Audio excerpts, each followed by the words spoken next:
Hello student, आज हम देखते हैं क्लास 12 का मैथ। और कल हम क्वेश्चन नंबर 10 तक पढ़ा दिए थे और मैथ में पढ़ रहे हैं इनवर्स त्रिकोणमितीय फंक्शन। तो अगर आप पिछला वीडियो नहीं देखे हैं तो देख लीजिए जाकर, और वहां पे 10 नंबर तक बता दिए। आज हम बताएंगे क्वेश्चन नंबर 11 का।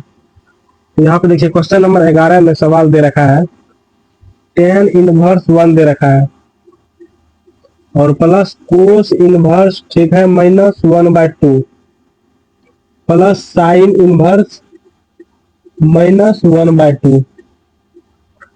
तो यहाँ पे 10 में 1 कब आता है? तो 10 में 1 जब 10 45 डिग्री का मान क्या होता है? 10 45 डिग्री का मान 1 होता है। तो हमें पता है कि पाई रेडियन बराबर क्या होता है? पाई रेडियन बराबर होता है 180 डिग्री। तो 1 रेडियन का मान क्या आ जाएगा हमारा? तो 1 रेडियन बराबर अगर निकालना चाहिएगा तो 180/पाई आ जाएगा 1 रेडियन का वैल्यू। और 1 डिग्री बराबर यहाँ से निकालेंगे तो ई यहाँ पे नीचे आ जाएगा, तो 1 डिग्री बराबर हो जाएगा यहाँ पाई, और गुना नीचे आएगा तो भगाम होगा पाई/180। यानी कि डिग्री से अगर आपको रेडियन में लाना है किससे भगा देना पड़ेगा? पाई/180 से गुना करना पड़ेगा, तभी आएगा। तो tan इनवर्स 1 45 डिग्री का मान होता है। तो 45 डिग्री में रेडियन हम कैसे ले सकते हैं? यहाँ पर यह 45 डिग्री और 1 डिग्री बराबर पाई/180, और इससे गुना कर दीजिए। तो क्या आ गया? 45 गुना 90 गुना 180। तो हमारा पाई/4 कितना बराबर होता है? 45 डिग्री के बराबर। तो tan इनवर्स 1 बराबर हो जाएगा, हम लिख सकते हैं पाई/4 रेडियन में। और यहाँ प्लस, अगर जब भी हमारा एंगल माइनस में आ जाए तो कोस इनवर्स -x होता है pi minus cos inverse x। और कोस का अपोजिट क्या होता है? कोस का अपोजिट सेक और कोट। यानी कोस सेक कोट का हमेशा जब भी एंगल में माइनस आएगा तो यहाँ क्या करना है? पाई में से घटाना, पाई में से घटाना है। और यहाँ पे अगर साइन आ जाए, साइन इनवर्स -x क्या होगा? माइनस साइन इनवर्स x, और इसका अपोजिट क्या होता है? साइन का कोसेक। और साइन टेन कोसेक क्या आएगा? सिर्फ माइनस बाहर निकल जाएगा। तो इसी तरह यहाँ पे कोस इनवर्स -x बराबर लिख सकते हैं हम pi minus cos inverse x। और x बराबर क्या है यहाँ पे? 1/2।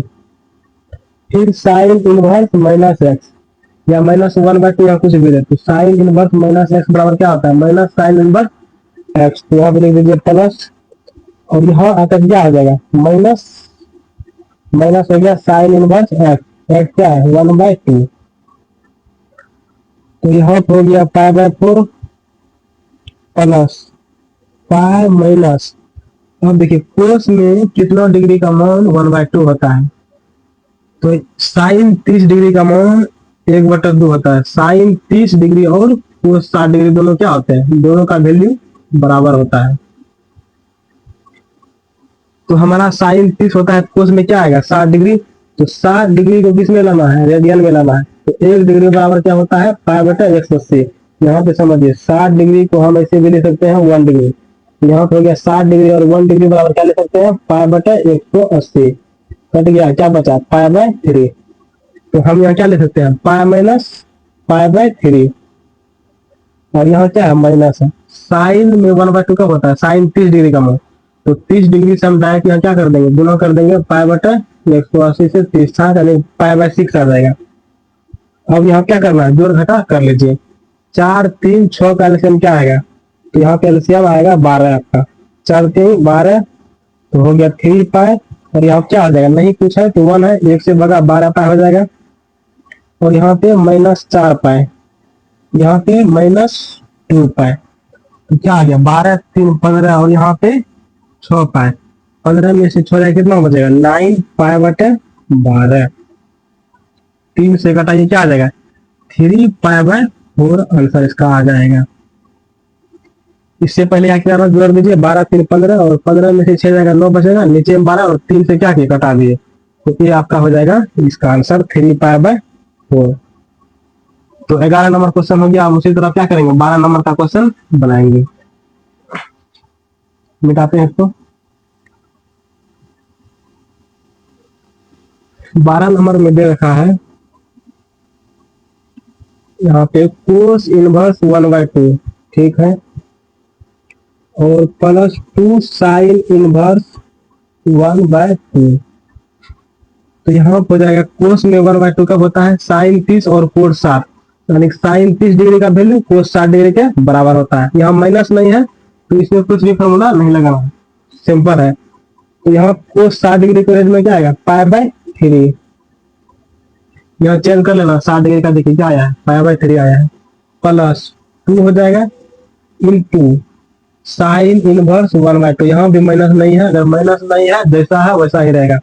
तो साइन 30 डिग्री का मान क्या होता है, 1/2, तो रेडियन में क्या आ जाएगा, π/6, 2 से कट गया 3 बार में, तो यहाँ हो गया π/3 प्लस π/3। एलसीएम लीजिए, आ जाएगा आंसर आपका 2π/3। 12 नंबर क्वेश्चन आपका कंप्लीट है। अब देखिए 13 नंबर क्वेश्चन क्या कर रहा है। तो 13 नंबर क्वेश्चन जानने के लिए आपको सबसे पहले क्या रेंज पता होना चाहिए। साइन इनवर्स अगर इसका रेंज पूछे तो इसका यहाँ पे रेंज होता है -π/2 से, देखिए इसका रेंज होता है -π/2 से लेकर π/2 तक, यानी साइन का रेंज जो होता है -π/2 से लेकर के π/2 तक इसका रेंज होता है, यानी इसके बीच में नहीं, -π/2 भी हो सकता है और +π/2 भी हो सकता है। उसी तरह साइन का अपोजिट क्या होता है, कोसेक इनवर्स एक्स, तो इसका भी रेंज होता है -π/2 से लेकर के π/2 तक। तो यहाँ पे बात जीरो नहीं सिर्फ आना चाहिए एंगल का मान, यानी कोसेक का मान जीरो नहीं आना चाहिए, तभी होगा इसके अंदर आएगा। तो यहाँ पे देखिए साइन इनवर्स एक्स वही पूछ रहा है, तो क्या होगा, जीरो होगा, जीरो तो नहीं होगा। यहाँ क्या दे रखा है, -π/2 से लेकर π/2 तक, यानी कि आपको -π/2 होगा या +π/2 होगा या इसी के बीच में हो सकता है कोई मान। इसको ऐसे भी कर सकते हैं -90 डिग्री से +90 डिग्री तक। ऐसा नहीं बोलना कि -90 डिग्री से और 90 डिग्री के बीच नहीं, ये भी हो सकता है, ये भी और इसके बीच में भी। तो यहाँ देखिए बी नंबर क्या दे रखा, -π/2, यानी y का मान क्या देगा, -π/2 से लेकर π/2 तक या -π/2 के बराबर। तो ऑप्शन बी हो जाएगा सही आपका। यहाँ पे जीरो का भी होगा नहीं, और यहाँ पे ऐसा नहीं होता, इसमें ये जो होता है ये डी का साइन कोसेक यहाँ पे tan का होता है, tan का -π/2 से लेकर के -π/2 से +π/2 के बीच। तो इसका हो गया सॉल्व। अब देखिए क्वेश्चन नंबर 14 का, tan इनवर्स √3। tan में √3 कब होता है, tan 30 डिग्री और tan 60 डिग्री का मान होता है। तो 60 डिग्री को हम रेडियन में इसे चेंज कर लेंगे π/180, यानी डिग्री से जब रेडियन में करना क्या करना, π/180, क्या आ जाएगा, π/3 आ जाएगा। तो यहाँ पे लिख देंगे सॉल्व, π/3 हो गया इसका मान। और देखिए सेक इनवर्स -x, जब भी एंगल में -x रहे तब आपको यहाँ पे देख लेना है किसका यहाँ सेक बोल रहा है। तो कोस सेक और कोट का क्या होता है, पाई में से घटता है, तो यहाँ क्या होगा, माइनस दे दीजिए आप, माइनस, ठीक है। पाई माइनस क्या होता है, सेक इनवर्स एक्स, तो एक्स क्या है यहाँ पे 2 है, तो यहाँ क्या हो जाएगा, π/3 हो जाएगा माइनस, यहाँ पे आप दे दीजिए पाई और सेक इनवर्स 2, सेक में 2 कब आता है, तो साइन 30 डिग्री का मान 1/2 होता है। साइन 30 और कोस 60 बराबर होता है, तो सेक 60 का वैल्यू ये है। तो यहाँ क्या लिख देंगे हम, 60 डिग्री का मान है, तो 60 डिग्री का रेडियन क्या आएगा, π/3। आपको त्रिकोणमिति का मान याद होना चाहिए। तो यहाँ हो गया π/3, माइनस से गुना होगा तो माइनस पाई और प्लस π/3। एलसीएम क्या आएगा यहाँ पे, एलसीएम 3 आएगा और 3 से भगा दीजिए तो एक बार पाई हो जाएगा। यहाँ पे 3 तो -3 पाई और प्लस पाई, तो 2 पाई, आगे आंसर -π/3, इसका आपका राइट आंसर हो जाएगा। तो -π/3 ऑप्शन नंबर बी में है, तो आपका right answer option number B हो जाएगा। तो अगले अब जो है ना चैप्टर खत्म हो गया है, तो अगले चैप्टर अब जो है पढ़ाएंगे